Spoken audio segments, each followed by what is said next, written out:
we go. Welcome back, everybody, to the Boomer Backfield podcast. It is a Friday. What up? Happy Friday. It's a beautiful day outside. It is. Finally, it feels great outside. Trying to catch some fish. It is. We get to do the coolest job in the world, which is talk about OU sports and football. Like, come on. It's going to be a great day. My name is Colby. My name is Spencer. My name's Kylan.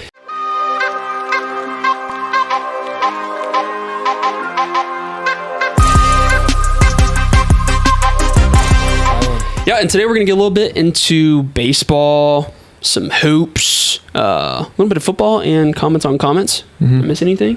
Softball. Softball Coming up. Big softball weekend. Big softball weekend, dude. Conference play starts this weekend. So, yeah, with that being said, let's jump right in. Baseball. DBU. Dude, what is it? What is it about the Dallas Baptist? Right here, worst take ever by this. Yeah, so We're back. We're here. I said we arrived. We're here. Here's the thing. Last week I said that there's a chance that we could go undefeated until conference play. Jinxed. I should have known better because DBU has our number, bro. Yeah. It's just like the Kansas State teams during the Baker and Kyler and Jalen years. They just have our number. I don't know what it is. DBU's got it. They run rule us 11-0 and 7 innings at their place. Really just an absolute spanking. There's really nothing else to say about that. Just got beat. And granted, here's what I'll say, is it was a Tuesday game on the road.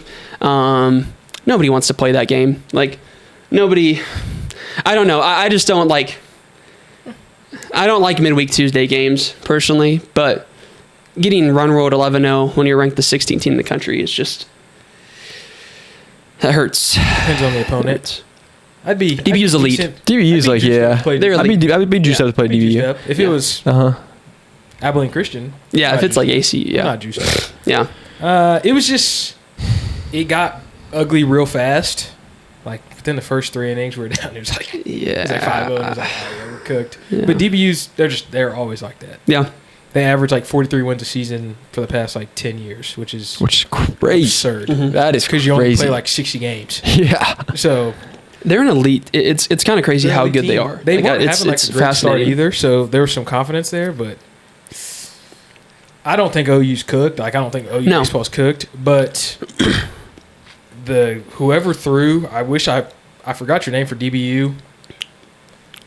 Jim hit like 10 Ks through 5 innings, and I was like, some people are like, these at bats don't even look competitive, and I was like, that's what's like scary, is like if the at bats are looking like there's no hope. Yeah. Well, that's what Skip needs to do. There's a problem. Yep. Get him to come to OU. Yeah, literally. Yeah, I mean, DBU is an elite team. It's if you're going to get beat by a mid-major, it's going to be DBU. Yeah, they're probably the best mid-major. I don't know of any other mid-majors that are as good as DBU consistently year in and year out. Yeah. The question is, though, is when talking about arms, I mean, we face number 2 Virginia and number 7 Oregon State. Yeah. They got arms like that. They do. Yeah. And where we played them on Saturday and Sunday, so we faced one of their top 3 arms. Why could we hit and play then and not DBU? Like, is that DBU pitcher just like going to the league? Is he literally just elite upper nines, or is he? Or were we just not? Were we not in the zone? Were we not feeling it that day? Were the bats cold? Like, I don't know. I mean, on top of that, they're hitting off us. Yeah. Yeah. I mean, I think Virginia had 2 runs or 3 runs on us, like allowing 11 in 7 innings. Yeah, that's just crazy. So it's both sides. It's not even just like we couldn't hit, but we also I mean, they're also raking off of us. So one thing that I thought was relevant, and obviously this goes for both teams, but 48 mile per hour wind gusts. It was like that's insane. Crazy. Like, it was like. Yeah, that can feel Their home runs were like, you watch like DBU's like 2 jacks. This guy, they just poked the ball, 2 righties, hitting literally routine fly outs. Just carries. Like 400 something feet. That's just. Yeah. But I also think, on the other hand, hey, both teams are playing in the same wind. Yeah, no, it's not. It's definitely not. Literally, at that point, if I'm a coach, I'm saying put the ball in the air. time hit the ball, hit the ball in the air, hit the ball up. Literally. Plus, too, I think not that this gives like DBU any like credit or like extra grace, but it is a Tuesday game, so your Tuesday arms are typically not your best. But that also goes for DBU. The same is said for DBU. They're not throwing their number one ace on a Tuesday against OU. They're just not. They're saving them for Friday nights. Yeah. So it's just crazy that we. It's just crazy. DBU is a great team, but like I 11-0 in 7 innings is just like it's just maybe it's just a bad day.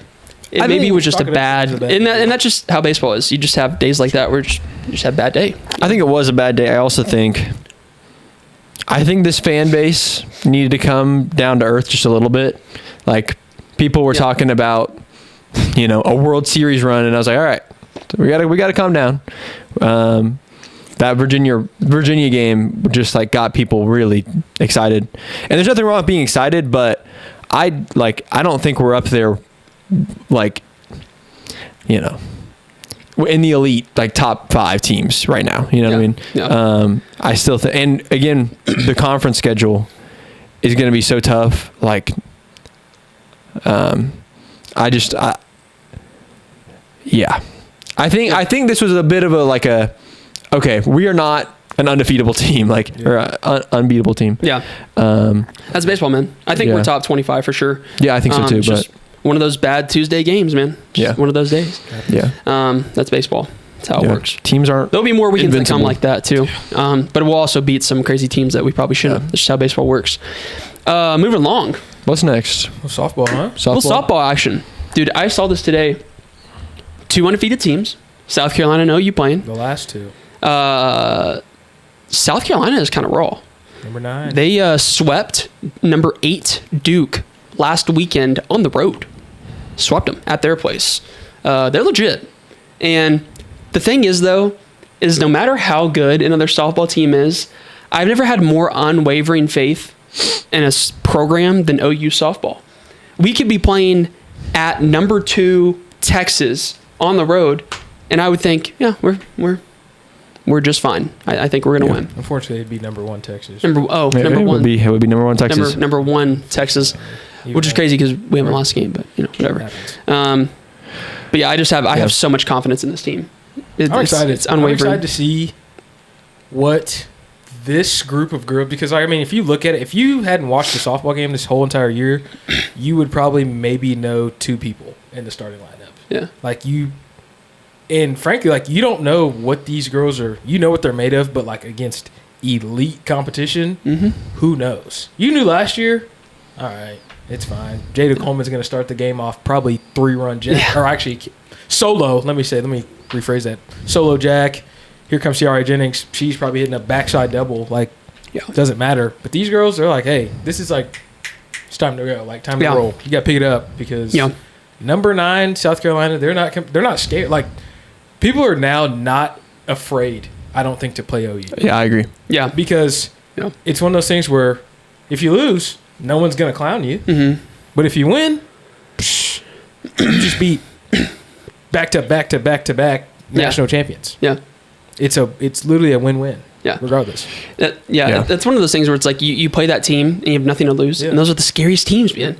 Because it's if you lose, it doesn't matter. It doesn't, yeah. But if you win, it's a big deal. So it's a rebuild year, obviously. And I think, to your point, I think part of the fear was these, next, elite level players. When you came to Oklahoma, if you hit it center field, maybe the greatest center fielder of all time's out there. Yeah. Yeah. One of the greatest catchers of all time is behind you while you're at the plate. Some of the best pitchers in the game are pitching to you. So it's that just puts something in you, knowing that these are the best of the best, maybe ever, at certain times during the dynasty. Just that strikes fear in people, and that's what closes out games. Because OU softball was not. We were winning certain games by tons and tons of runs. Yeah. But when you watch those World Series back, close. They were always close games. Yeah. Always close games. You're sweating. There was some. There was some run rules here and there, but last year, bro. Last year was close. Yeah. It was sweating all year long. So it's not like the gap is huge. It's not like the margin's massive. And so I think in this rebuild year, you lost all that elite level talent, greatest of all time type talent. We're going to find out this weekend. Like, did we rebuild? Are we in a rebuild year? Like, what's happening right now in Norman? And I could see a scenario where we go 2-1 this weekend or 1-2, and it's like, oh, like parity has arrived. Yeah. Because quite honestly, like OU softball and NCAA softball as a whole, there hasn't been parity. It's just been OU and then everybody else. Yeah. And I think we're approaching a place where schools are starting to invest in softball, especially now that they're seeing that OU is generating revenue off of softball. Yeah. And the playing field is equal. And I think this weekend we could see like it's real. Like, we got competition now. We don't just cruise through the regular season anymore. Like, it's a battle every week. You know what's crazy to think is, you say this is a rebuilding year, which it is. We are undefeated and ranked number 2 in the country, and this is a rebuild year. Yeah. That just shows you how elite this program is. Mm-hmm. God forbid we have a rebuild year in football. Yeah. And we have a rebuild year in softball. We're still number 2 in the country, undefeated. Like, that's just that just shows you the level of really just coaching we have in recruiting. Mm-hmm. It's unbelievable. I mean, Patty's insane. Like, she might be the greatest, like one of the greatest coaches of all time in any sport. Easy. Any I sport. just think there's like a certain like standard.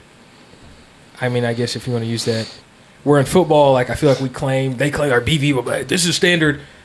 And you might have a couple guys that fit it, but like you walk in these OU softball girls, it's boom, boom, boom, boom, boom, boom, boom, like clockwork. Yeah. Like, you're going to do the little whatever when you hit a home run. You're not going to do your own little thing. You're going to hit. I forgot the meaning of it. It's something. It's like symbolism for something. But you're going to do that. You're going to wear whatever we're supposed to wear. Yeah. And it's not going to be, oh, I'm going to do this and this and this. And the like clutch factor is what, like, I think it scares people, but it's also insane because it keeps carrying over. Yeah. Like, you think there was times where you'd be like, all right, we're down. But you just knew somebody's going to get it done. Yeah, that's absolutely. the one thing we really don't know this year. That's what I was going to say. That's the question this year. So it's like there's no K9, there's no Kinsey Hansen, there's no Brito, there's no Jada Coleman. There's no Jada Coleman. Yeah. There's no one like that right now that we know that's made it known. Yeah, I get it done. Doesn't matter to me. Yeah, it's like because honestly, if you look at the roster, it's a scrap of transfer from here, and it's like, and they're not like big name It's like Sam Landry came from Louisiana, like ULL, like that's Abby Dayton came from Utah. Like there's these schools. It's like it's not like we got Nyjah Kennedy running out into the circle. Like oh, we know who that is. Yeah. So you don't really know for sure, but I'm excited to see it. Also, Nyjah Kennedy's getting absolutely hit around. She is. She's like probably has a losing record from the circle. But God, we didn't pay her a mill. Yeah. It's crazy. That's the thing is that these girls are so bought in. Yeah, they're completely bought into the team. You talk about setting a standard and a culture. These girls are completely bought into it, and they're selfless. Yeah, that's the one thing I think that makes this team so great and so different is that they're all completely bought in to each other. Yeah, it's not just I'm trying to get mine. Like football, if we're being completely honest, there are players on the team that are just trying to get theirs. Softball, it's like they're all just a complete team. Dude, I feel like a lot of it is. There's all the other sports. If you go get yours, guess what that's going to do? You're going to the next level. Softball, I mean, no hate to like the spark or like, but you're exactly right. There's no next level. Yeah, there's no next. There is, but it's not like that. The biggest level is where you're at. Money here, then you will be the spark. You're at the biggest level already. Exactly. So it's like, well, this kind of it. Yeah. So we might as well. I might as well try and get ours instead of let me get mine so I can get whatever. Yeah. I think the important thing that we're going to find out this weekend and throughout the season is exactly what you said. We're going to get in the same situations that we've always gotten. Bottom of the seventh, down one run, somebody on base, and you got like it's on you. Yeah. The question is, do we have the next K9? Do we have the next Jada Coleman that's going to be able to do something in that moment. Because we always have, throughout this entire dynasty, we've had multiple people through the lineup that can make that happen. And now it's like nobody on this lineup has done it before, has done that before for us. So that I think is going to be the entire. Are we winning another national championship or not? Yeah. Do we have multiple players in the team that have that gene? Clutch gene. The clutch gene. Do we got it? I don't know. Yeah. Moving along, men's hoops, man. So 2 things happened this week. We lose to Ole Miss in a heartbreaking loss on the road. Finished off by Edmond, Oklahoma's own Sean Padula. Yes, sir. Game-winning. Go Dogs. Literally just go ahead 3. Go Dogs. Fortunately, at that point in time, everybody was pretty much wiped for the March Madness odds. We completely thought there's no way that we're getting in. And then we beat Mizzou at home by 12, I believe it was. Yep. Mm-hmm. 12. 96-84, I think. We went, I believe, 18 for 19 on free throws. That is unbelievable. Yeah. 18 for 19 on free throws. For the team. Jeremiah Fears went 12 for 12. Yeah, that is... Jeremiah Fears went 12 for 12. That's unbelievable. So. Yeah, I can't believe it. So, yeah, I mean, that just shows you the parity of OU basketball, which is you lose on Saturday to Ole Miss, and your odds of March are pretty much at 0. Then you beat the number 15 team at home. And now all of a sudden, we're back in the race. It's... To be fair, this is exactly what we called last week. We said... Yeah. That road game, probably not going to happen. Yeah. But that Missouri game and that Texas game. Yeah. And so they're actually following the exact path that we said last week. Like, this is how they can make it to March. Yeah. The Ole Miss game, man, was just brutal. Because it's like that we would probably already be like decently solidified, decently in there. We would be like half in, half out. If we had beat Ole Miss and beat Missouri. What I think is interesting, though, going on top of the 18 and 19 free throws, is the offense. For the past low-key, 4 games, although the results haven't been what we wanted them to be, they've been shooting a lot. The offense versus Kentucky was good. Yeah.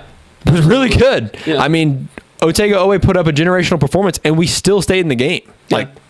Pretty good offense. Offense versus... Ole Miss was next, right? Ole Miss was pretty good. Yeah, we were scored in the 80s. Yeah. And then Missouri is just crazy offense. 96. The offense has found a way. They found their groove or something. Yeah, they figured it out. They look really good. They've locked in. Dude, Sam Godwin. Yeah. I hope you're okay, Sam. Gosh, I hope so. I don't know. It doesn't. I think I looked at Spencer and I was like, "Is this?" I think we looked at each other and we're like, "Is this Sam Godwin legacy game? For senior night?" Yeah. Because he started the game. I mean, crazy, left-handed finish. I was like, yeah. Bro, who is this? There was a point where he had it at the top of the key and drove. And got a bucket. I was like, whoa. Yeah. And I was like a left-hand bucket, yeah. What's happening? And it's the one thing that frustrates me it's like, where has this been? Inconsistency. Because if you play like this the whole season, would have been. Where are we at? Where are we ranked? Yeah, I don't know. I mean, when you look at the record of games that we've had within 3 points, we're 2-4. You know, it's tough. I mean, it's really who knows. As of today, according to bracketology, first team out. What's really interesting is Texas, third team out. Yep. Oh wow. So Saturday or tomorrow, OU Texas. Yeah. For the last game of the season.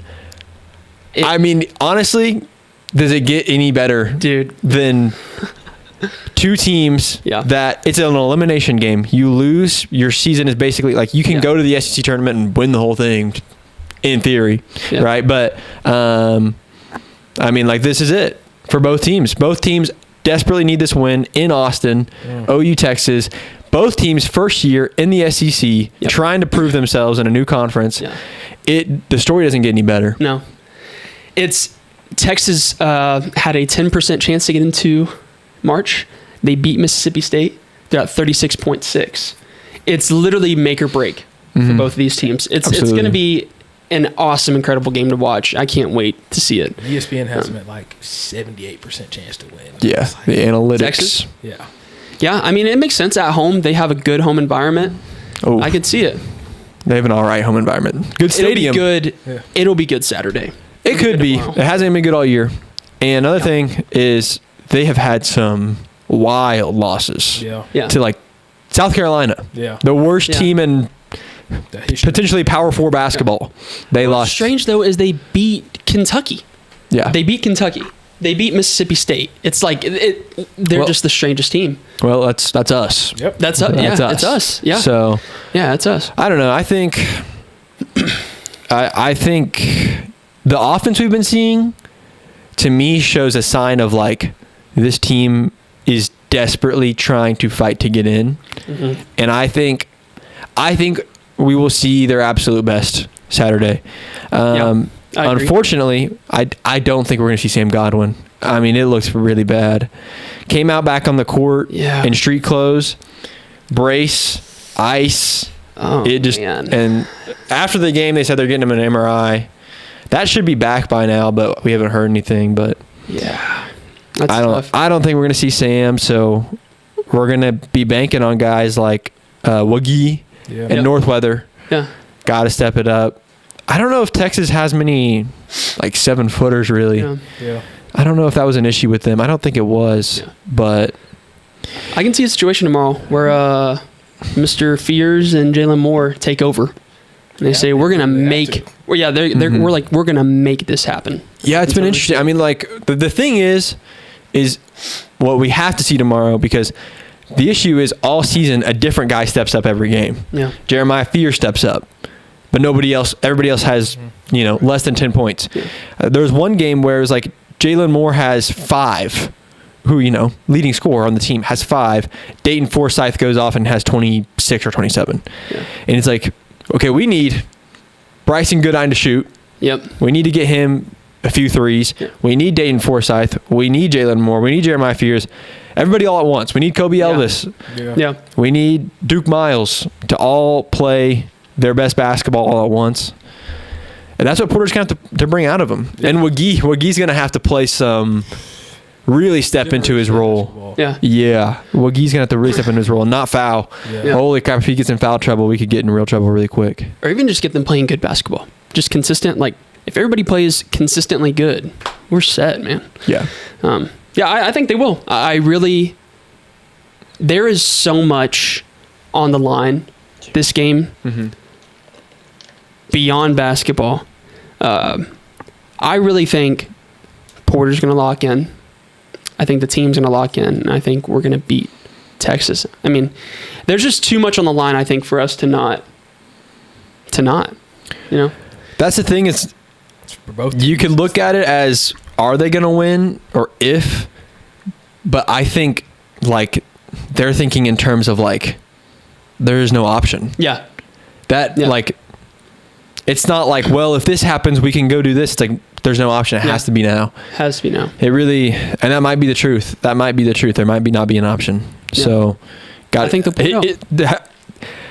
no matter what happens, this game is absolute cinema. I mean, the setting of it is just, I can't wait to like actually sit down and watch this game. I haven't been this excited for a college basketball game in a long time. Like this is one of those games. Yeah. Heater. Yeah, this is one of those games. Heater. This reminds me like low key of the Tennessee football game where it was like, this is going to tell us everything. Yeah. And the hype building up to it, everything was just like, oh my goodness, I'm so excited for this game. It's going to be unbelievable. Moving along, let's dive into women's basketball. I'll let you kind of take over here. I can take over women's basketball, man. It's been a crazy. I'm wearing my women's basketball shirt today, actually. Fire. Yeah, I pulled it out of the closet because we're playing right now. We're playing like their game is probably starting really soon. So I'll read off some of like what's been going on. We're on like an 8-game win streak right now. Dude, Jenny B got him. And like a lot of these wins are like big. There's a one in there that's 40, a 40-point win, which is crazy. 20, 10, 15-point wins. They're just huge wins. Senior night, 19th ranked Alabama comes to town. Peyton Verhulst goes nuclear. Just absolutely has a game. And we win that to finish off our regular season. Yesterday, we played Georgia in the first round of the SEC tournament. Just Wiped the floor with them. And so now we got a pretty good matchup. It's the 4 versus 5 seed of the SEC tournament, but it's 12 versus 10. We're 10, they're 12 in the AP poll. Kentucky. So we're playing Kentucky here in like 5 minutes. That game is going to start, and it's going to be interesting. After that is South Carolina or Vanderbilt. I can probably tell you it's going to be South Carolina. And I don't know if y'all remember the South Carolina game from the regular season. It was brutal. So the path to an SEC championship tournament win, like championship win, is pretty hard, very hard. Because I bet on the other side of that tournament, there's Tennessee and Texas, and Texas, yeah. So, can you believe that the 4th and 5th seed in the SEC are 10 and 12? Yeah, 10th and 12th in the nationally. Mm-hmm. That is just mind blowing. That the 4th and 5th seed are ranked in the top 12 nationally in the SEC. That just shows you how dominant. It's so loaded. It's unbelievable. It's very top heavy. You got South Carolina, Texas, Tennessee. LSU having a year? Or are they? I don't know. I don't think they're having a year. I haven't seen much. I've seen a lot about Texas and South Carolina. Yeah, Texas, because they're like coin flip to see that was crazy, huh? A coin. But yeah, they're basically, those guys are locked 1 seed. South Carolina and Texas, they'll be 1 seeds in the tournament. But we're looking at a 4 seed, I think, which is huge because we'll be the higher seed for up until the Sweet 16. So we'll be playing lower level teams for a while. Yeah. It's exciting, man. I mean, it'd be cool to see women's basketball make a little run. Like they can go deep. Like their goal should be deep. Like when we're talking men's basketball, it's like maybe get that first round win, get into the second round, maybe make the Sweet 16. But when you talk about women's basketball, it's like I'm looking at that Final Four. Yeah, I'm looking at that kind of Elite Eight. Yeah, and it's going to be a lot about who we get bracketed up with. Because if we get in the same quadrant as South Carolina, it's like I don't know if we're going to get past them, but they're different. Hopefully we get placed a little favorably and can get lined up with a little bit of an easier quadrant on the bracket. Yeah. But if we do, I think like we could go Elite 8. We could go. Elite 8 should be like they're like this is what I don't want to say that's what success should be because it's not a failure if you make the Sweet 16, but like that's what I would have my sights on is like Elite 8 or bust, you know, and it's not truly a bad season if you don't make the Elite 8, but that would be my mindset. Yeah. But just with the way they're playing right now, they look so dominant. Yeah. And they're getting hot at the right time. You know, like this is the perfect time to be getting there. So women's basketball, man, they're really good. Fun to watch. Good team. They're really good. Comments on comments. Let's do it. Let's dive in. This is our favorite part of the segment. Yeah. Comments on comments. Yeah. I'll start out. Okay. But we're going to go dive into a little bit of football here. So this was actually a pretty big week for football. Spring camp is starting. We had interviews with John Mateer, Jim Nagy, BV. I'm not going to lie, man. I'm excited. Get it out. Here, go ahead. I'm excited. What? Get out your John Mateer. Yeah. Bro, I was not talking about John Mateer. Bro, just get it out. I'm excited for the season. Just get it out. This guy. Nonstop. I would be lying to you if I told you that. Because let me tell you, when we lost to Texas 34-3 last season, I said, "Yep." I was like, "We're not winning the Natty." You know what I mean? It's like, okay, we could have a good season, but we're not winning the national championship if we lose to Texas 34-3. Yeah. And the question at quarterback at that time, I was like, we're not winning the Natty. I'd be lying to you if my hopes are not back. If I said my hopes aren't back. Why? Man, why are your hopes not back?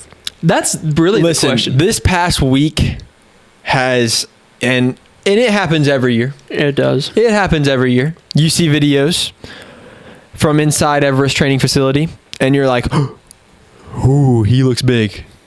Ooh, he looks good. And it's like, this is routes on air. They're playing against no defenders. Yeah. And like, you're like, oh, he's the next. But listen, first off, a Brent Venables interview could make me believe in anything. That's fair. Yeah. Jim Nagy, that whole situation has been really, but that's more of a long-term thing, unfortunately. And Mateer's interview was good, but for me, what got me thinking was these receivers, these transfer receivers and the transfer O-linemen and the O-line in general. Those receivers look really nice. They look Satania and Giovanni Gibson. Yep. They look big. They look physical. They look fast. Yeah. I was like, that receiver core is nice. And on top of that, the O-line has nowhere to go but up. Yep. So, and I still believe in that running back room.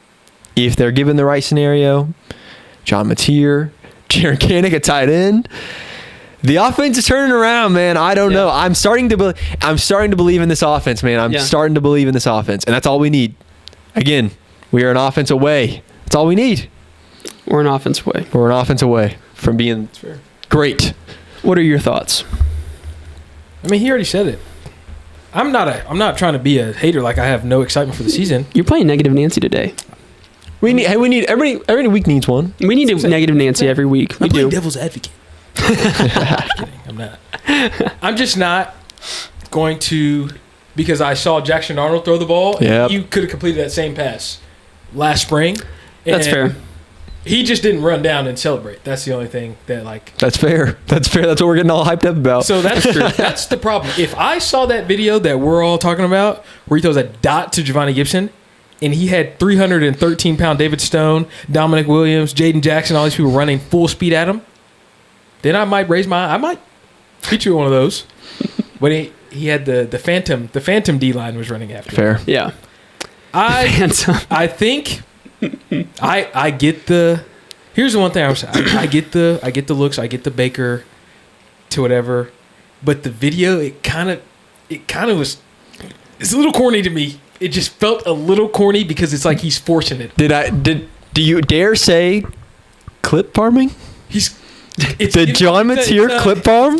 How would the girl say it? It's giving Dylan Raiola vibes. Ooh, yeah. Because you can't. Dylan's? That's a whole different type of glaze, bro. It is. The haircut, the number, the goatee. I'm just saying, but I understand what you're saying. I thought the same thing. I see it, but comparing to Dylan Raiola is a different type of glaze. But it's a Dylan Raiola type move to go do the whole the run, the celly, the jump up. But the thing is, though, listen, I'm going to play devil's advocate here for John Mateer. Okay. I can see where you're coming from. Yep. And I cannot say that I disagree. Yep. However, I've seen John Mateer highlights at Washington State. Yep. He does that in games. That's fair. That just might be who he is. Yeah. So, yes, could it be a little clip farming? I can't disagree. But is that who he is? Could be. I think so. Could be. I think so. Now, if he adds in the arm swings, that's when I'm going to know. If he does the skip and the... Yeah. Because that's clip farming. That's clip farming. Yeah. And I was lazy. But I knew who it was. That was... Absolutely. Yeah. I did that in high school. 100%. Yeah. But, like, you understand it, but now it's like... But no one was calling you Baker Mayfield. No. People are saying... The only thing I wish they did. I wish they called me Baker Mayfield. I mean, don't we all? I wish they did. They did in high school. The freshmen did. It made me feel like... I'm not going to lie, bro. We'd have summer practices, like fall camp, and we have like 2 days, bro. And they were like, yo, that's Baker. I'm like... You know. Yeah, definitely not. But I felt like him. That's the only thing. But yeah, anyways. I agree. I can't disagree with that. A little forced. Yeah. And that's the last... I don't want him to try and be Baker Mayfield. I just want him to be John Mateer. Whatever John Mateer does... Yeah. Go put out that 4,000 yards. I think that is who he is. I'm on it. Let's go. Yeah. I'm cool. I think that's who he is. Cool. I think he will not be able to beat the Baker comparisons because OU fans, if we're being honest, are starving for it. They're starving for somebody like Baker. We need it bad. We haven't had a good quarterback, and I say a good quarterback. Dylan Gabriel was good, but you get what I'm saying. We haven't had that energy really since Baker. Kyler was monotone. Jalen was stoic as can be, no emotions at all. Like Baker was the last time we had a guy with some like passion. Yeah, you know, Caleb Williams even. stone cold. He'd throw his hands, he'd get excited, but nothing like big, man. So I think OU fans are starving for it, and we're looking for any way possible to compare him. Yeah. So I think anything John Mateer does, people are gonna be like, "That's big, that's big." It's like that might just be John Mateer. Yeah. You know, might be who. To be fair for OU, to side with OU fans on this, the dude does look just like Baker Mayfield. Yeah. You suit him up if you put him in a number 6 uniform. Yeah. Especially with the lettuce, bro. You would. He's got the letty. You would think. I mean, like genuinely, like you can't blame him. And the way Loki, like his play style, just a little bit. He actually plays more like a NFL Baker than a college Baker. I saw a tweet and it was literally just him throwing a spiral. And they were like, dude, no, I saw that too. He puts the same spin on it. I was like, bro, dude, you spin on it. You're spinning on it. The facts. Dude, that is insane. That's mega glaze. He puts the same spin on the ball. Bro, are you kidding me? That is mega glaze. That's a whole different level of glaze. Mega glaze. That's just like that's Krispy Kreme running through the glaze drip. That's also a whole. I saw that and I literally turned. I think I turned my phone down. Yeah, that's also just like you're looking for literally anything. Yeah. He wears his shorts just like he wears his shorts. Bro, look at the arm sleeve. Yeah, drooling. Come on, guys. Let's. I agree. I just think to me it's more than John Mateer, dude. Yeah. It's the wide receivers. Yeah. The O-line can only go up. That's where my mindset's at. It's like, okay, we're surrounding a guy that's a 4,000-yard quarterback with actually good stuff. Yeah. That was my biggest concern. Is like, what are we surrounding? Yeah. You put him in the same situation as Jackson Arnold, you're not going to get a much better result. No. Yeah. So, but I will say this: I am normally in the house. We're all pretty pessimistic about football. Yeah. I especially because I think me and Kylan, I would argue more so than Spencer, just because we've been fans since we were kids and we've seen like just failure after failure, getting so close and failing. But I will say, I think I'm getting hope again. And even though it's fall camp and really anybody could do this, we could go out there and throw some spirals to some guys with air routes. I feel it. And I want to believe. And I think if we beat Michigan, man, week 2, I just think back. Where I agree with you on this is like, there's a feeling about this offense change. It's a difference. Something has changed in that offense. Yeah. Something has changed in that offense. Yeah. I think it's more of a Ben Arbuckle thing, honestly. Yeah. Also a John Mateer thing, but something has changed in that offense, man. Different. And what's beautiful is nothing has changed in that defense. Yeah. I saw a picture of the linebacker room. Good Lord. Sammy almost like a freak. Yeah. And they were wearing like shorts kind of rolled up a little bit. Yeah. Quads were literally... They look like Kylan's. Kobe McKenzie, like Sammy Omosigo, Kendall Daniels, and Kip Lewis. I said, oh, jeez. I was like, that group's crazy. Dude, if I'm a quarterback against that team. Dude, that front seven. Dude, David Stone at 313 looks unbelievable. Yes. R. Mason and David Stone. I walked to class in the fall behind David Stone. And he pulled his phone out of his pocket. I'm sorry, this might be some glaze right here, but it happens. His hands, dude, I swear his hands are like this big, bro. Yeah. He has like 12-inch hands. And I was like, dude, what? And now I'm thinking he was like 290. Yes, bro. I saw him. Yeah. Just put on like 15. That was the thing. 25. People were saying like he had a disappointing freshman year. I was like, I don't think... The game plan for him is not for him to be like dominant right now. Like, he needed to gain some weight, and Bates knew that. He did it. Never doubt Todd Bates. Yeah. Never doubt Todd Bates. Doubt, dude. Don't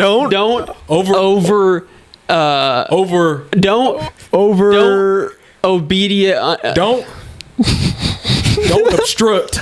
Don't obstruct. Unique.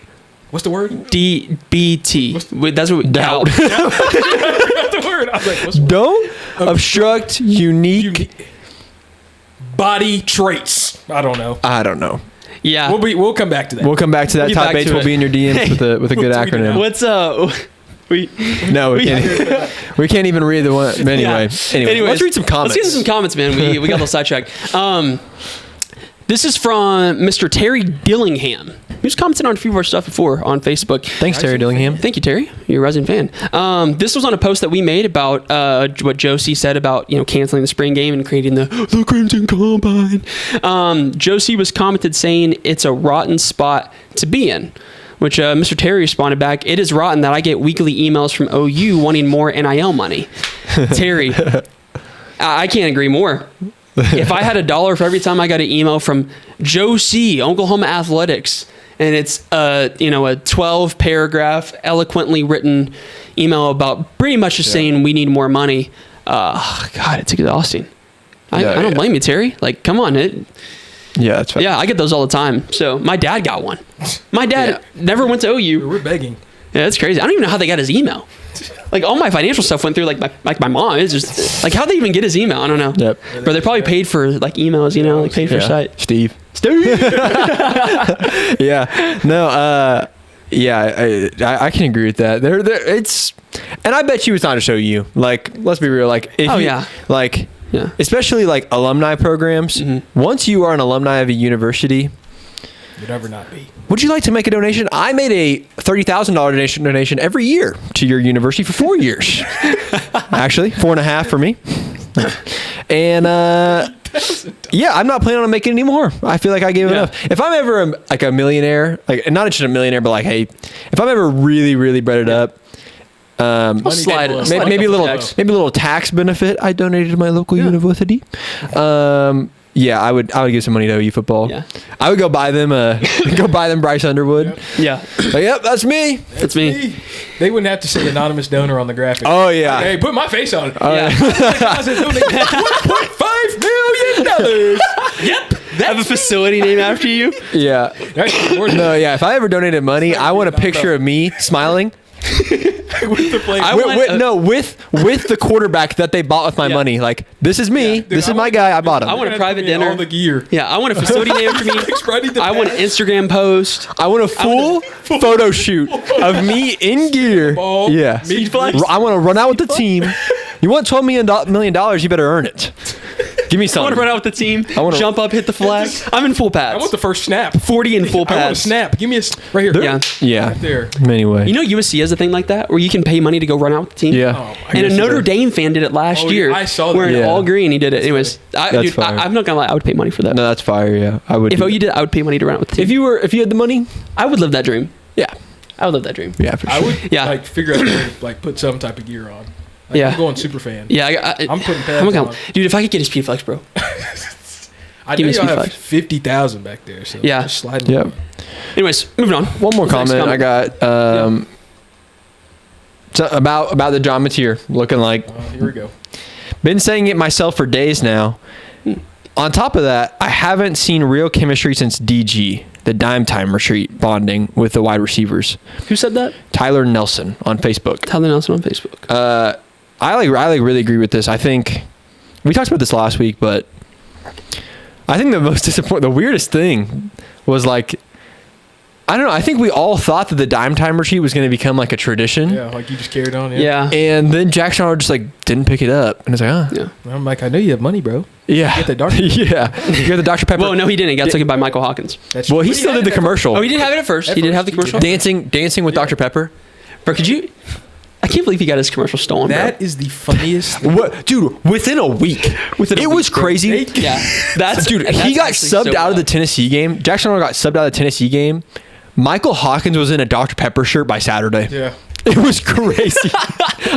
I think it was before the Auburn game, bro. It was before Texas. Before Texas, so 2 weeks. And Michael Hawkins, yeah. That's insane. That's actually like crazy. Like, production-wise, how does it even happen? Imagine the locker room. If they put their lockers next to each other, you have to look at the guy in the eye that stole your NIL.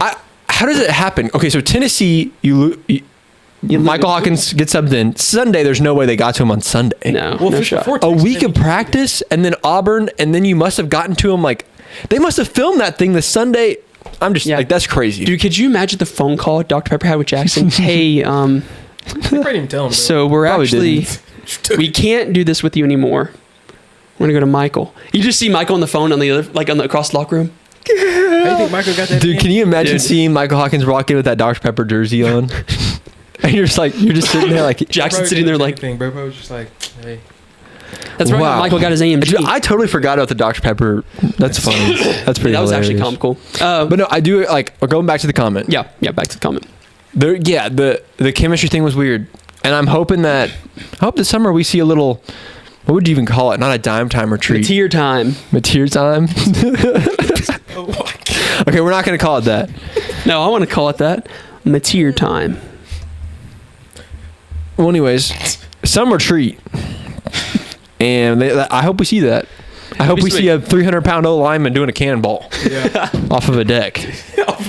So, yeah. No need to fear. I bet they will. Mateer seems like the guy who would do that. Take him out to the ranch, treat him well. He got enough. He's got enough money. He got enough. Yeah, that's for sure. Golly, he can do that. Golly. That's crazy.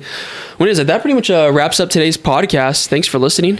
If you enjoyed it, subscribe to us anywhere you listen to podcasts. We're literally everywhere. And we're constantly posting on social media. Too much, some could say. Mm-hmm. So if you want to be overfilled with joy from OU content, literally, follow us on any social media. We'd love to, have you do that. And Anything else going on? Well, we're gonna have a video for you guys coming up next week. We're excited about. So we won't tell you the details of it, but it's gonna be fun little video. Something different, something new, and we're excited for it. A lot of big time sports going on this week. Like softball, basketball. Baseball. Like by the next time we're shooting, we're gonna know a lot. Yeah. So it's really exciting stuff. Watch your sports. Watch OU. Watch your sport. And we're on basketball. We're on softball today. It's gonna be fun. So. Yep. Anyways, thanks for watching, guys. All right. Peace.